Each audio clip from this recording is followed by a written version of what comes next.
যিনি অন্যদের কষ্ট দেন এবং সুখের আশা করেন তিনি শত্রুতার জেদ থেকে মুক্তি পাবেন না। ধম্মপদ 291। যে ব্যক্তি অন্যকে কষ্ট দিয়ে সুখ অর্জন করে সে ক্রোধ থেকে অশান্তি থেকে মুক্তি পায় না, কারণ সে অন্য মানুষের ক্রোধের সংস্পর্শে এসে ক্রোধের জালে জড়িয়ে পড়ে। যে নিজের জন্য অন্যকে কষ্ট দিয়ে সুখ চায়, রাগের জালে আটকে থাকে, সে কখনো রাগ থেকে মুক্তি পায় না। যে ব্যক্তি অন্যকে কষ্ট দিয়ে সুখ অর্জন করে সে ক্রোধ থেকে অশান্তি থেকে মুক্তি পায় না।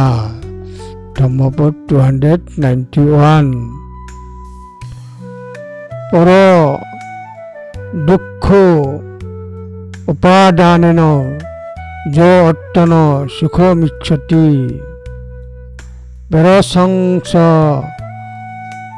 বেরসংসজ্ঞ সংসেত্থ বেরাস ন পরিমুচ্ছতি।